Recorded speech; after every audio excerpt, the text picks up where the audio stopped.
The press room in Washington was packed from wall to wall. Reporters leaned forward in their seats, camera lights flickered across faces, and every sound echoed louder than it should have. The tension was thick, the kind that comes before something unexpected. Two figures stood at the center of it all. On one side was Donald Trump, bold and restless, his voice carrying that familiar tone of challenge. On the other sat Barack Obama, quiet, composed, his expression calm as the crowd waited to see how this strange pairing would unfold. It was supposed to be a joint appearance about national education reform, a rare bipartisan show of unity. But everyone in the room could feel the current running underneath. This was not just a meeting of two leaders. It was a collision of two worlds. Cameras pointed at the podiums like they were ready for a fight. Reporters whispered to each other, already framing headlines in their minds. Trump spoke first. His words came sharp and confident, filled with energy. He joked, he gestured, and the crowd reacted with polite laughter. But it was clear he wanted more than laughs. He wanted control of the room. He wanted the moment. As he talked, his eyes kept drifting toward Obama, waiting for a reaction, testing his patience. The rhythm of his voice picked up as if he was building toward something. Obama stayed still. He nodded occasionally, hands folded, eyes steady. His silence made Trump's voice sound even louder. The cameras caught every flicker of expression on both faces. Every reporter could feel that something was coming. This was not just another press conference. It was a power struggle dressed as a policy event. One man was trying to prove dominance through volume. The other was waiting for the right time to speak. The room buzzed with quiet anticipation, sensing that history was about to give them a moment they would never forget. Because what happened next would not just change the tone of that day.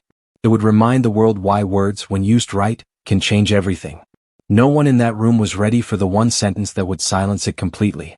The event had been advertised for weeks as a bipartisan education forum, a rare gathering meant to bridge political divides.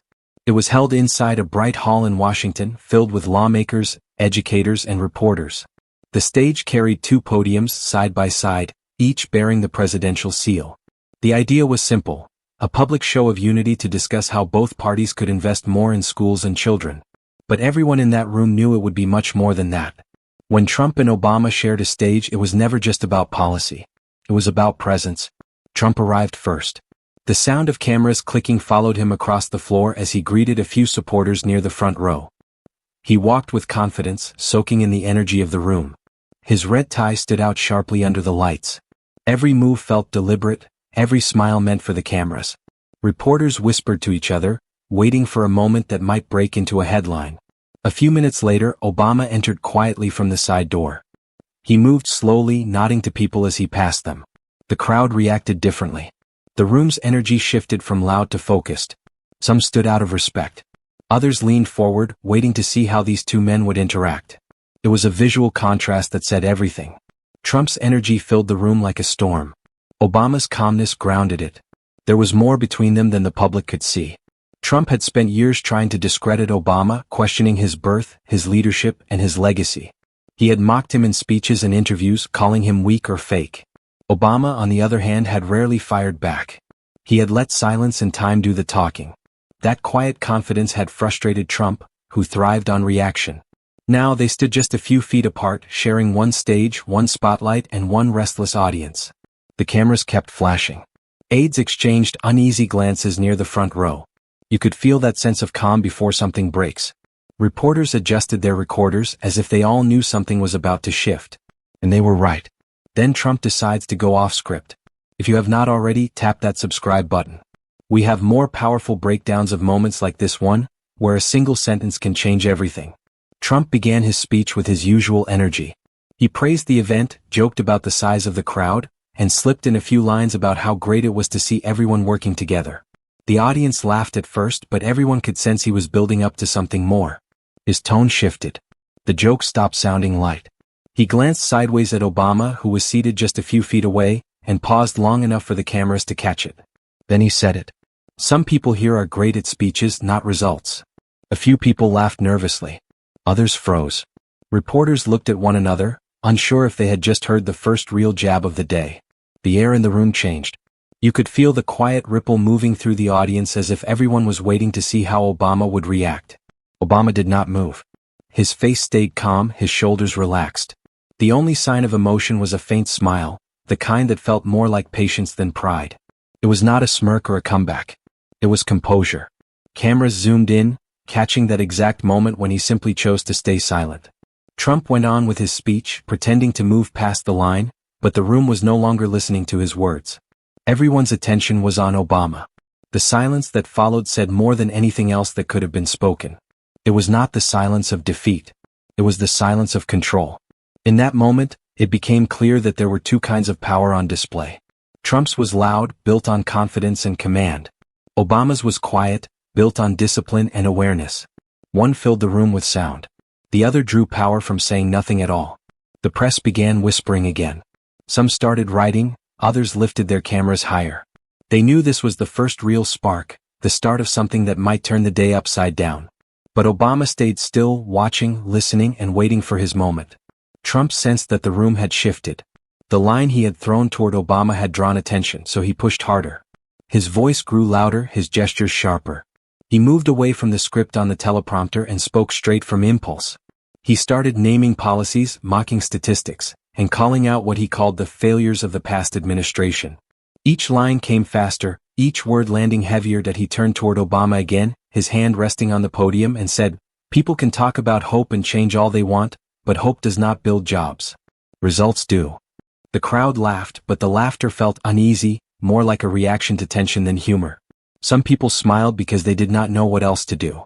Others stared straight ahead, unsure where this was going. Cameras flashed faster. The front rows of reporters began whispering to each other. You could see a few faces tighten. They knew this was no longer a shared stage. It was a standoff. Trump kept going. He even mimicked Obama's calm voice, exaggerating his tone in a way that drew a few nervous chuckles. He leaned into the microphone as if he was daring Obama to respond. The room had stopped feeling professional. It was beginning to feel personal. Obama remained perfectly still. He did not shift in his chair. His hands were still folded and his eyes stayed on Trump. The silence around him had weight. Even people in the back of the room could feel it. It was the kind of silence that starts to make noise on its own. Reporters began pointing their cameras toward Obama instead of Trump. They were not watching the man who was speaking anymore. They were watching the man who was not. That was where the story was. Trump noticed. His words started to come faster, as if he needed to fill the quiet. But the louder he became, the more his voice seemed to fade behind the sound of the cameras clicking in Obama's direction. The crowd's laughter stopped completely. The tension was thick enough to touch. Then something subtle happened. Obama took a slow breath. He placed his hands on the arms of his chair. The room seemed to sense it before anyone spoke. The silence deepened. Trump's voice trailed off mid-sentence. All eyes turned to one man. Obama slowly stood up. The room froze. The kind of silence that does not just fall, it lands. Even the camera shutters seemed to pause. Every breath felt louder than it should have. Trump stood still, his hands gripping the podium, eyes following Obama. Reporters leaned forward, waiting. No one dared speak. Obama adjusted his tie. It was a small, calm motion, but it carried more weight than any word said so far. He rose to his full height, not quickly, not dramatically, just with quiet control. Then he started walking toward the microphone. His steps were slow and steady. You could hear the faint echo of his shoes against the floor. Each one felt like it measured time itself. The room was watching a moment that no one wanted to break. Trump had gone quiet, and for the first time in a long while, he was not the center of attention. The power had shifted, not with words but with stillness. Obama reached the podium. He placed both hands on it, adjusted the microphone, and looked out at the crowd. His expression was calm. His eyes moved once across the room from the front row to the back, taking in the silence that surrounded him. The cameras clicked again, but softly this time, almost respectful. Everyone could feel something building even if they could not name it. It was not anger. It was presence. It was the quiet before something big. The narrator's voice cuts through gently. It feels almost like a whisper shared with the audience. There are moments, the narrator says, when silence says more than speeches, when restraint becomes power, and when everyone realizes who is really in control. Obama waited one more heartbeat. The air felt heavy, like the whole room was holding its breath. Then he leaned closer to the mic. His voice was low, calm, and certain. And then he said just one sentence. Obama stood at the microphone, steady and unshaken. His voice came out clear and calm, cutting through the heavy air that filled the room. He said, "A president does not prove himself by tearing others down. He proves himself by lifting people up." The words landed like a wave. For a second no one moved. Then came the sound of quiet gasps and soft murmurs across the hall. The crowd did not cheer, but you could feel the energy shift. It was not about volume anymore. It was about weight. Trump blinked, his expression tightening. The grin that had carried him through the event was gone. He looked toward Obama, but the room was no longer his. Every camera, every eye, was focused on the man who had just spoken. The silence that followed was different now. It was not tense. It was full of something close to respect. Even those who disagreed with Obama could not ignore what they had just witnessed.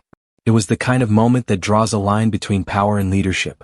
The narrator speaks softly, almost like a reflection. Real strength, the narrator says, is not measured in how loud someone can speak, but in how much truth they can hold in one sentence. Obama's line was not a comeback.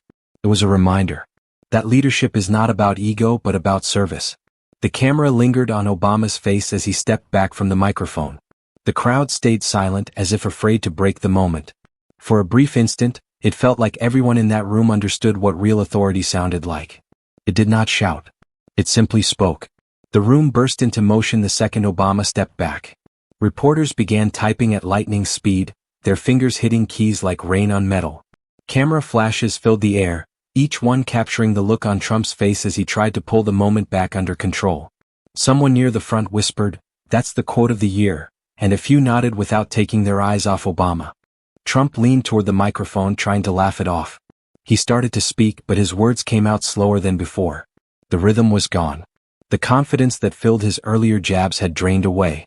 His eyes moved around the room, searching for something to hold on to, but all the energy had shifted. The crowd was no longer reacting to him. They were still thinking about what Obama had said. Obama walked back to his seat, his face calm and steady. No smirk, no triumph, just quiet control. He sat down, folded his hands, and listened as if nothing unusual had happened. That composure did more damage than any argument could. It was the kind of strength that did not need to be loud to be heard. Aides on both sides whispered urgently. Some from Trump's team looked worried, while a few from Obama's camp exchanged knowing glances. Reporters glanced up from their screens to confirm what they were hearing. They were already drafting headlines and they all knew what the focus would be. The cameras caught everything. The awkward smile on Trump's face, the calm stillness of Obama, the audience shifting between disbelief and admiration. It was the kind of moment that did not need to be explained. It spoke for itself. By the end of the session, no one was talking about the policies or the event itself. They were talking about that one sentence. The one that turned a confrontation into a lesson. In a room filled with noise and pride, dignity had won the day. Obama waited for the room to settle, then leaned into the microphone with a steady voice. Instead of returning to the back and forth, he spoke about education. He talked about young students who needed better schools and better tools to succeed. He mentioned teachers working long hours and parents who hoped for brighter futures. The tone changed again and the audience felt it right away. People leaned forward, ready to listen. The energy in the room grew as he shifted to unity. He spoke about coming together, not as rivals but as citizens with shared goals. The applause started softly at first, then grew louder as more heads began to nod.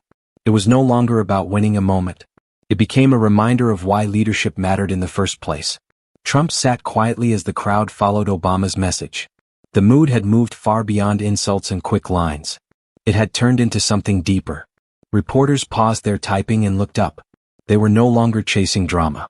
They were watching leadership unfold. Obama finished his remarks by thanking everyone for their attention and reminding them that progress takes patience and heart. When he stepped away from the microphone, the applause stayed strong. It was not wild or frantic. It was respectful and full. Leadership is not noise. It is purpose. In a room filled with sharp words and bright lights, the moment belonged to the one who lifted the conversation rather than dragged it down. The crowd felt it and the cameras captured it. Obama walked out with quiet confidence, leaving a lesson behind for anyone willing to hear it. In the end, it was not about who spoke louder or who had the sharper line. It was about who carried themselves with purpose. Obama showed that real leadership is not measured by insults or applause.